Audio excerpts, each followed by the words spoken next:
Nella mia vita non sono mai stato particolarmente fortunato. All'età di 3 anni io e mio fratello ci ritrovammo in un orfanotrofio. Fortunatamente però, a differenza di tanti altri bambini, alla fine di questo buio tunnel trovammo 2 splendide persone pronte ad accoglierci. Quando arrivai a casa non ero sicuramente il figlio facile da crescere e diedi parecchi dispiaceri fin da subito. Nonostante ciò ci diedero un amore incondizionato, una nuova vita, una seconda chance. Ebbi un'educazione rigida e cristiana, ma ci misi poco a capire che quest'ultima non faceva per me. A 14 anni iniziai le superiori e come tanti altri ragazzi feci una scuola che mi fu imposta, senza tener conto di ciò che io volessi veramente. Un classico? Inutile dire che fu un buco nell'acqua, ma proprio in questa scelta poco azzeccata conobbi il mio primo migliore amico, che mi fece scoprire la passione per la musica. Avevo un obiettivo: comprare la mia prima chitarra. E così, mentre i miei coetanei passavano le loro giornate al parchetto a bere e a drogarsi, io riuscii a mettere da parte una piccola somma di denaro per comprare la mia Ibanez GX30. Fu l'inizio di una nuova era. Passai dal ragazzo emarginato e sfigato al ragazzo strambo che saltava le lezioni per andare a suonare. La musica era tutto per me, ma sembrava che il mondo facesse qualsiasi cosa per ostacolarmi. Cambiai diverse band, feci concerti e tour in giro per il mondo, capendo man mano di essere nato nel posto sbagliato al momento sbagliato. Ogni volta che tornavo sentivo che questo paese mi apparteneva sempre meno. Decisi di partire per l'Australia. Avevo bisogno di ritrovare me stesso. Feci un'infinità di esperienze che in Italia potevo solo sognarmi. Lavorai in diverse farm che mi fecero scoprire l'amore per l'agricoltura. Purtroppo in cuor mio sapevo che questo viaggio non sarebbe durato per sempre. Tornai in Italia credendo che avrei trovato tutto come avevo lasciato, ma non fu così. Promesse infrante, tradimenti, problemi familiari.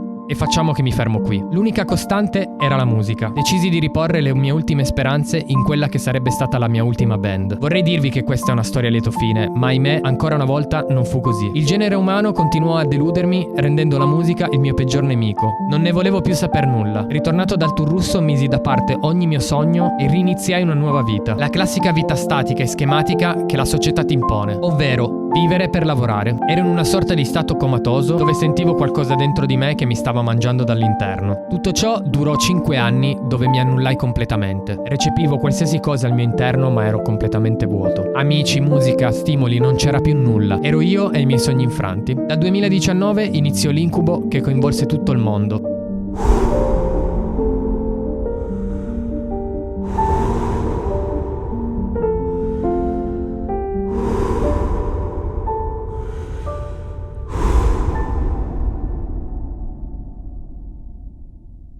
Pandemia, guerra, crollo finanziario, crisi energetica, cambiamenti climatici, una serie di sfortunati eventi che cambiarono la mia visione del mondo per sempre.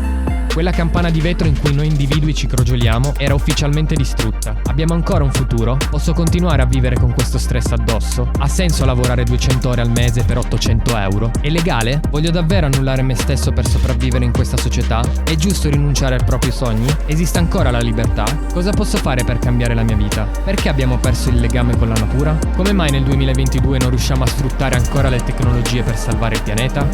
Stop! Non vi siete rotti il cazzo di vivere così? Io sì, e uscirò dagli schemi.